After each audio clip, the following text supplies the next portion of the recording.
అరచేతిలోని సమాచారాన్ని అందరితో షేర్ చేసుకోండి. Welcome back. పార్వతీపురం మన్యం జిల్లా పలగర గ్రామంలో వైసీపీ గ్రామస్థాయి సంస్థాగత సమీక్ష సమావేశం ఘనంగా జరిగింది. మాజీ ఎమ్మెల్యే అలజంగి జోగారావు ప్రతి కార్యకర్త పార్టీ బలోపేతానికి కీలకమని, క్షేత్రస్థాయి నుంచి ప్రతి స్థాయిలో కృషి చేసి వైఎస్ఆర్ కాంగ్రెస్ పార్టీ అధికారంలోకి రావడంలో పాత్ర వహించారని పిలుపునిచ్చారు. ఇక సమావేశంలో పార్టీ నాయకులు, కోర్ కమిటీ కార్యకర్తలు భారీగా పాల్గొన్నారు.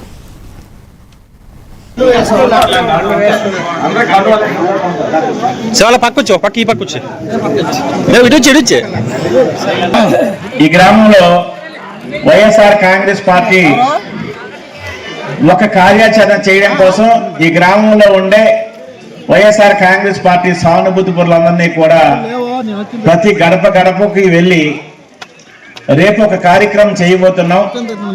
ఈ కార్యక్రమానికి మీరు అందరూ కూడా సహకరించండి అని చెప్పి పెద్దలు వచ్చి మీకు చెప్పగల ఈరోజు ఇక్కడికి ఇంతమంది విచ్చేసి ఈ పడవల గ్రామంలో వైఎస్ఆర్ కాంగ్రెస్ పార్టీని మళ్ళా పూర్వవైభవం తేడానికి, ఈ గ్రామంలో పేద ప్రజలకి, రైతాంగానికి, డ్వాక్రా అక్కచెల్లెలకి, నిరుద్యోగ యువతి యువకులకి గ్రామాల్లో ఉండే ఆలోచనతోనే ఈరోజు ఈ గ్రామంలో ఉండే వైఎస్ఆర్ పార్టీ సానుభూతి పరులందరూ కూడా ఇక్కడ రావడం జరిగిందనే విషయాన్ని నేనైతే గట్టిగా నమ్ముతున్నాం.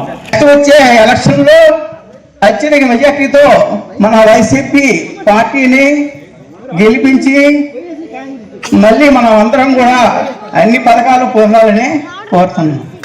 మూడవ సాక్షి దయవల్ల వైఎస్ఆర్సీపీ పార్టీలో మన యువత అందరూ పాల్గొన్నారు కాబట్టి మన ఊపిరి ఉన్నంత వరకు ఇదే పార్టీతో ఉందాం, మన నాయకుడిని గెలిపించుకుందాం.